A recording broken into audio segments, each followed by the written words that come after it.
Hey everyone, welcome back. Icon here. Thanks for checking out another episode of Esports Analysis. Today, we're back on board with SCUMP. I was trying to look for some other POVs, but the only one out there was Formal, and SCUMP had a fairly good map here.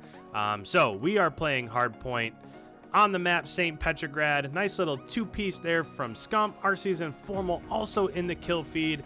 And obviously, Chicago is going to have early control over this P1 Hardpoint. Now, getting into this one, this is a little bit different. This is the first time ever that I have broken down a match against an amateur team. So right now, they are playing Singularity, and most people would regard these as, if not the top amateur team, then the second one. So just to kind of rattle off where they're at in the path to pro in the challenger scene, they won that launch weekend tournament, that 250K launch weekend tournament. Then they won CDL, or I guess you could say CDC London. And then after that, they placed second at Paris and second at LA.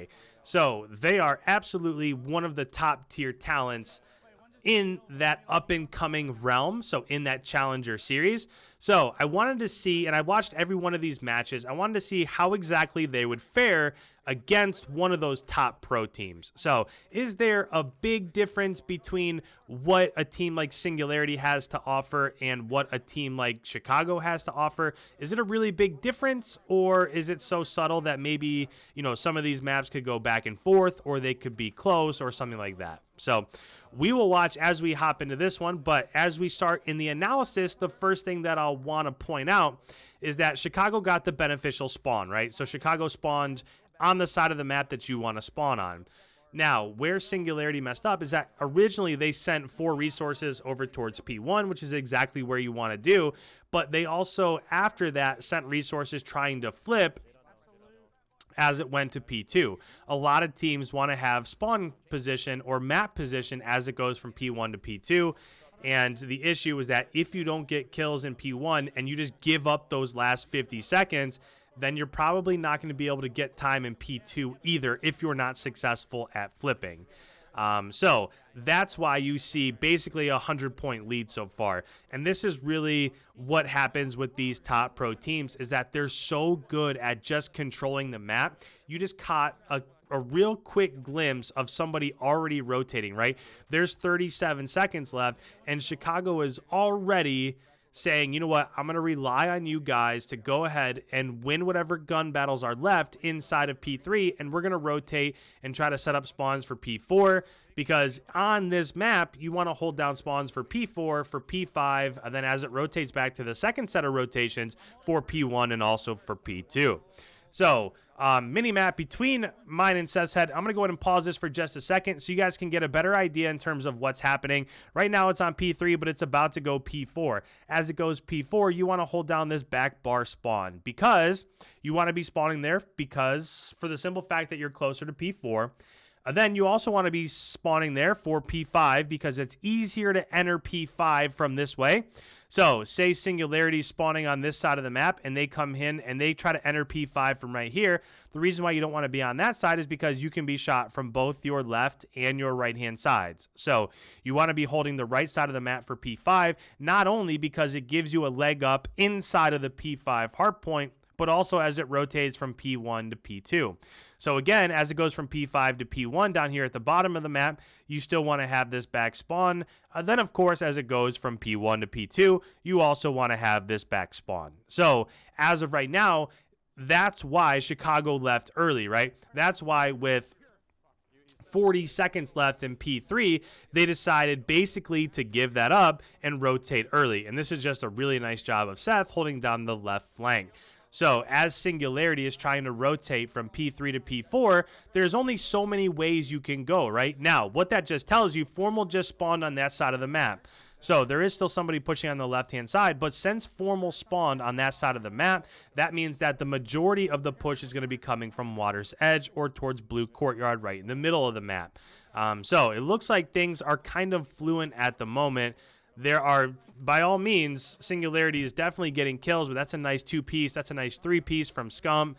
And those are the things that those AM teams might have just pushed a little bit too early, right? You easily, if they were pushed up all the way to front bar, to bar door, they easily could have climbed up top, taken their time, tried to get a couple picks, and then when that happens, that's when you can completely commit to pushing through and trying to overtake spawns. So 3 people just sliding through the door right there, that's absolutely not what you want to have happen. But it's just little things like that that a lot of these AM teams can fix. So just to reset here, I mean, this is quite the beatdown, right? It's 173 to 44.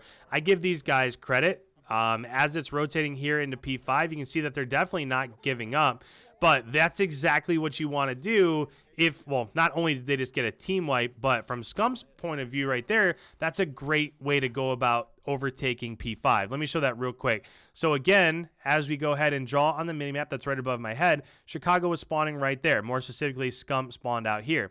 So as the rest of his teammates are pushing into P5 through this back door, SCUMP went ahead and he pushed around and he hit it mid-map. Because essentially what that's going to do is that's going to stop anybody from Singularity that's trying to push through top P5, right? So not only do they have to worry about getting inside of P5 and overtaking the hill and getting kills there, but now they also have to get kills mid-map before they can even get inside of that hard point. So that's a really nice job. It's a real subtle thing that you might have missed, right? That might be something that you might miss if you're just watching this scrim as it is.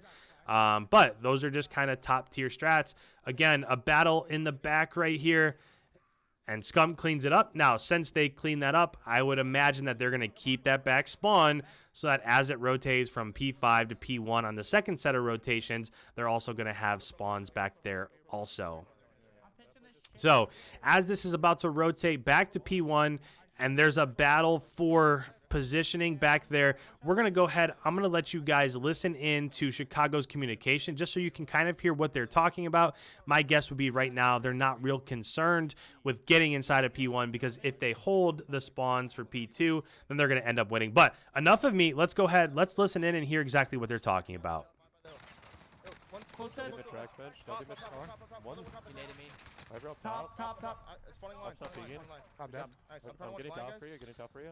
That's a big thing, right? It would be really hard to break through P1 like that if you were an AM team, or if you were playing a pro team, but those things just seem a little bit easier when you're playing amateur teams. Triangle top blue. Okay, Nate from getting bar, getting top bar. Front tracks, he's gonna get bottom blue. There's 2 of them, front bar, bottom bar, and front blue. Bottom blue tracks, bottom blue down, warm tracks. There's 2 back bar, 1 back bar. I'll kill this guy mid-tracks. Player-wise, don't all die. Do not all die, you'll spawn out. 2 back bar, they spawn here, Spawn out, every guy. They spawn 3 bar.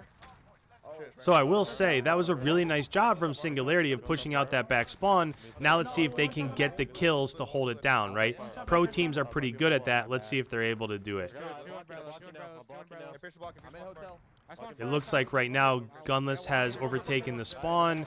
It looks like they're inside the hill. So now the pinch is about to happen.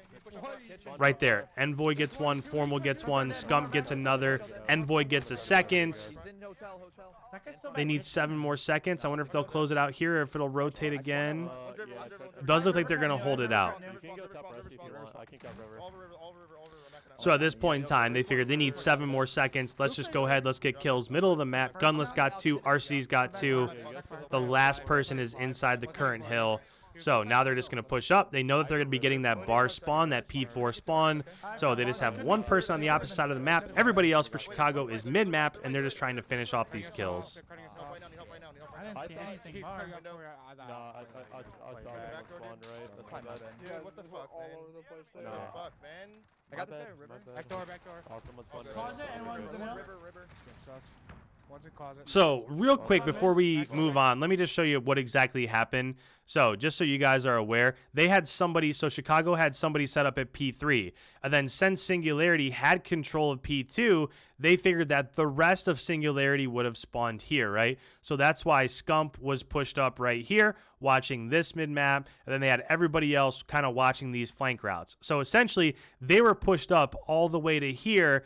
And if they don't allow them past that line, then how are they going to get inside of P3? Well, essentially what happened is that they spawned out. So they got a split spawn. They spawned over by P1, and then they pushed this way. And then with that push, they were able to overtake P3. And it's not going to hurt them, right? They have such a lead in this that it's not going to be the end of the world. It's not going to hurt them. They're not going to lose this map. But against a better team, maybe they should have repositioned somebody towards the back so that they could watch that mid cut. Another one there. No. Nice. Wow. So yeah, a little bit of a sketchy finish there, if we're being honest. It wasn't something that ended up costing them the map. It really didn't make it any closer than it should have been, right? It's not like, okay, they made a mistake. It ended up being 250 to 230. In the end, they still won by a sizable margin, but it was definitely without air. So let's give credit where credit is due. But in terms of the slaying, you can just see there's a little bit of a difference, right? Everybody from Chicago, you have 21s and 20s, whereas if you look down below, you have 14s, 15s, and 16s. So a lot of it has to do with map positioning, and a lot of it has to do with Chicago just being able to finish their kills. So with that, guys, thank you so much for the support on the recent videos. Hopefully I'm able to give you guys some content that you enjoy while all the craziness in the world is happening at the moment. So with that, if you're new around here, make sure you hit that subscribe button. I put out new videos every single day. So if you liked what you saw, go ahead and hit that subscribe button. Don't forget to leave a like before you head on your way. If you have any comments whatsoever, put them down below. I try to get back to every single person that leaves a comment. So with that, thank you guys so much. I will catch you in tomorrow's video.